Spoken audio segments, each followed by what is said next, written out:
you think they're going to give you your country back without a fight, you are sadly mistaken. Every day it is going to be a fight, and that is what I'm proudest about Donald Trump. All the opportunities he had to waver off this, all the people have come to him and said, oh, you got to moderate. Every day in the Oval Office, he tells Reince and I committed this to the American people, I promised this when I ran, and I'm going to deliver on this. That's Steve Bannon at the CPAC convention today, making rare public comments. Now, the senior White House advisor, of course, also had choice words for the media in general. It's not only not going to get better, it's going to get worse every day in the media. And here's why. But by the way, the internal logic makes sense. They're corporatist, globalist media that are adamantly opposed to an economic nationalist agenda like Donald Trump has. Give us way too much credit. Anyway, is Bannon the heart and soul of the conservative movement, or are guys like the Milo guy here who was banned from CPAC the new guard? And maybe they're more similar than not. But it was interesting, Bill, you saw Priebus and Bannon, and I think the real point of today was they wanted to show the two could share a stage without strangling each other because of all the reports of disunity within the White House and the competing Game of Thrones for who gets the ear or the last word in before Donald Trump goes near a microphone or through his Twitter account. And maybe they accomplished that to a degree. But just think a year ago, Trump wasn't invited to CPAC. I mean, they did everything they could at this very conference to make sure that he was not their nominee, talking about all the things about what a fraud and a phony, and he didn't have family values and all the other things. And now, tomorrow he'll speak, and Kellyanne Conway joked, saying we're going to call this TPAC now, not CPAC for Trump, and she got a standing O at it.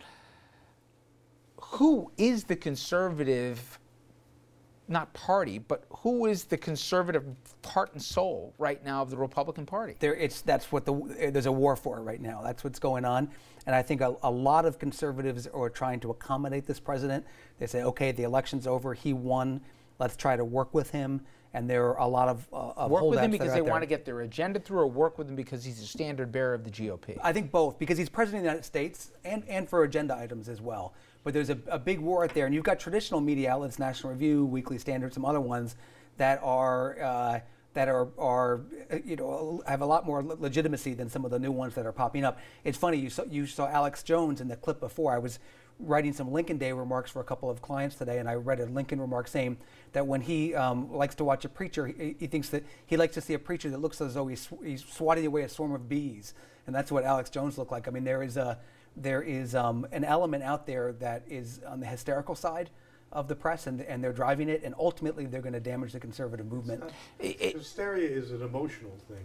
These are dangerous people. They're liars. Some of them are, yeah. They're nationalists. It's a different strain. No, nationalists is a different thing.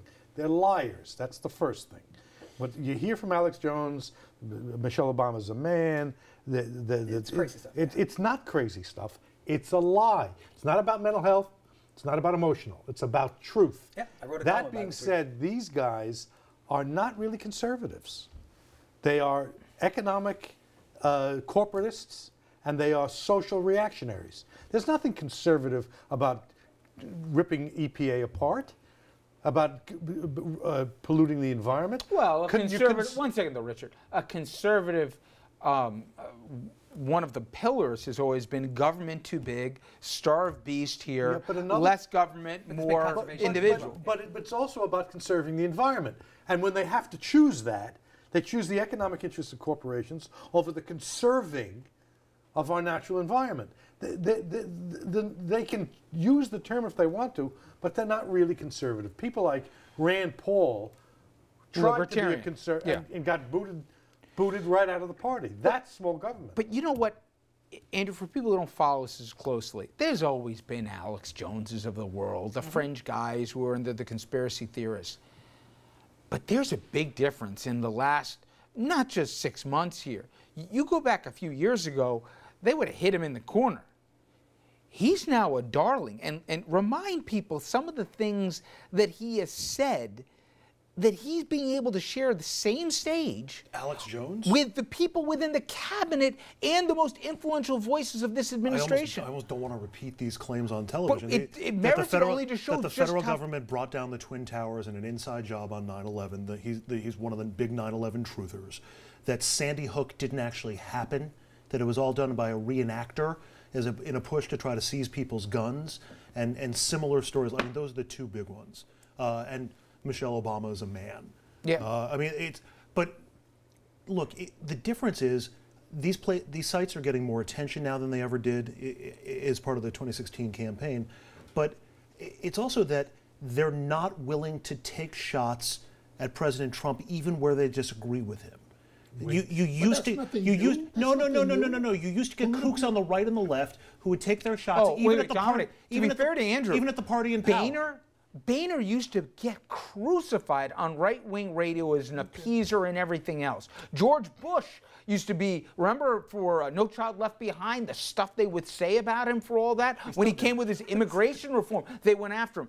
Now the hypocrisy to me is, let's be clear, that Milo guy, he would have been there if he didn't talk about the benefits. No, he would have been. He's a joke, it's not the party anymore. That's my point. It's not, I don't know it's a party anymore. But Richard, the only point I want to make, and Bill understands the history of this. Because I don't think Steve Bannon identifies himself that he's a Republican.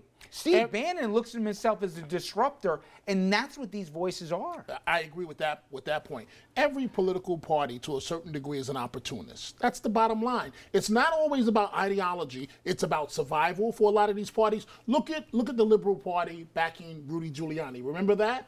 They had Ray Harding and company had. Excuse me? That's a political deal. Most of these things are political deals.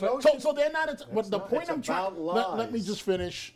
The point I'm trying to make is they're not going to attack Trump because Trump is now perceived as their guy that can help them. All political parties to a degree but wait a about second, Dominic. I'll counter that with only this. When Reverend Wright, when his comments were made public, okay? Obama's different. He's black. But you can't. My point's about these false equivalencies. You couldn't have people saying, we hate the government, we want to blow it up, down with Whitey or whatever else, and that, hey, politically, that might rev up a certain element of the base here. Let's let that go. To me, you have fire starters right now who are saying things that are dangerous for the Republic. True. That's true. And forget about that, just editorially, that they're spreading such falsehoods, it's hard for the truth to get a foothold. And for the health of the Republican Party in the long term. Go back to our last conversation. They're going to turn on him when he doesn't try to gut the social safety net, Social Security, Medicaid. The story is just beginning to unfold. Well, that'll be one of the interesting questions. How long these groups stay with Trump, even if they don't get the policy prescriptions out of him. And how about this, Andrew? How long, whose side do they take if a Republican calls out Trump for being not fiscally responsible, for spending all this but not doing the offsets, and Trump, throws a firebomb at him verbally? They like the show right now. They like the food fight. If you're seeking ideological consistency, particularly in the Republican Party or in both parties, since when is defending Russia?